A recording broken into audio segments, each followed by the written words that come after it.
নোয়াখালী হলো সংস্কৃতি, সৌন্দর্য আর সমৃদ্ধির জেলা। সহজ করে বলতে গেলে নোয়াখালী হলো ঐতিহ্য এবং আধুনিকতার জেলা। নারিকেল, সুপারি ও নিঝুম দ্বীপের ঐতিহ্যবাহী এই জনপদ নানা কারণে বিখ্যাত। নোয়াখালীর ভাষা নিয়ে অনেকেই মজা এবং হাস্যরসে মেতে থাকেন। তবে এই ভাষা এবং নোয়াখালীর সংস্কৃতি সম্পর্কে জানলে মজার বিপরীতে শ্রদ্ধায় আসবে। আতিথেয়তার জন্য নোয়াখালীর মানুষের জুড়ি মেলা ভার।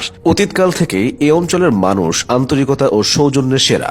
নোয়াখালী দেশের একমাত্র জেলা যার নিজের নামে কোনো শহর নেই। নোয়াখালীর প্রধান শহরের নাম মাইজদী। বীরশ্রেষ্ঠ রুহুল আমিনের স্মৃতি বিজড়িত এই জেলায় জন্ম নিয়েছেন বহু খ্যাতিমান ব্যক্তিবর্গ। শহীদ সার্জেন্ট জহুরুল হক, দেশের প্রথম নারী স্পিকার শিরিন শারমিন চৌধুরী, ঢাকা উত্তর সিটি কর্পোরেশনের প্রথম নির্বাচিত মেয়র আনিসুল হক নোয়াখালীর গর্বিত সন্তান।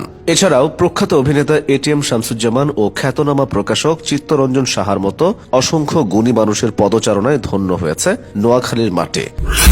বাংলাদেশের দক্ষিণ পূর্বাঞ্চলে অবস্থিত এই জেলা ঐতিহাসিক দিক থেকেও কোনো অংশে পিছিয়ে নেই। ইতিহাসের সাক্ষী হয়ে নোয়াখালীতে দাঁড়িয়ে আছে অনেক প্রাচীন মসজিদ।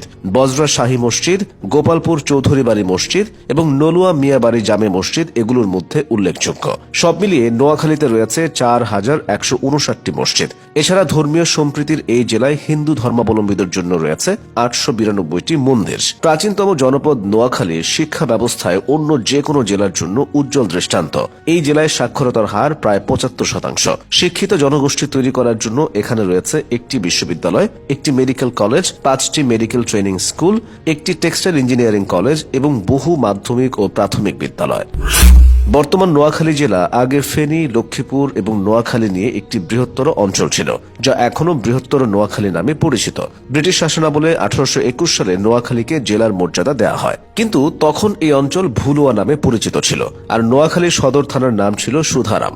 ইতিহাসবিদদের মতে একদা ত্রিপুরার পাহাড় থেকে প্রবাহিত ডাকাতিয়া নদীর জলে ভুলুয়ার উত্তর পূর্বাঞ্চল ভয়াবহভাবে প্লাবিত হয় এবং ফসলি জমির ব্যাপক ক্ষয়ক্ষতি হয়। এই অবস্থা থেকে পরিত্রাণের উপায় হিসেবে 1660 সালে একটি বিশাল খাল খনন করা হয়। এই খালই পানির প্রবাহকে ডাকাতিয়া নদী থেকে রামগঞ্জ, সোনাইমুড়ি ও চৌমুহনী হয়ে মেঘনা এবং ফেনী নদীর দিকে প্রবাহিত করে। এই বিশাল খালকে নোয়াখালীর আঞ্চলিক ভাষায় নোয়া বা নতুন খাল বলা হতো। এর ফলে অঞ্চলটি একসময় লোকের মুখে পরিবর্তিত হয়ে নোয়াখালী হিসেবে পরিচিতি লাভ করতে থাকে।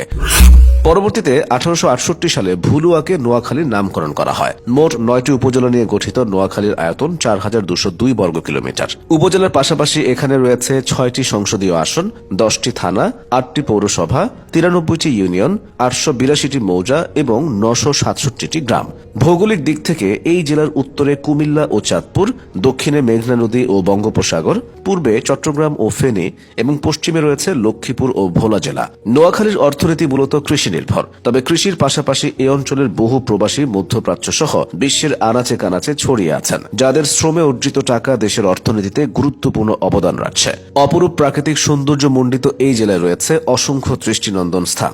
নিঝুম দ্বীপ, স্বর্ণদ্বীপ, মুসাপুর ক্লোজার, চেয়ারম্যান ঘাট ও কমলার দিঘির মতো পর্যটন স্পটগুলো এখন খুবই আকর্ষণীয়। ইতিহাস, ঐতিহ্যে আর সমৃদ্ধ বর্তমানের প্রতিটি উপাদান নিয়ে বাংলাদেশের মানচিত্রে গুরুত্বপূর্ণ জায়গা জুড়ে রয়েছে নোয়াখালীর অবস্থান।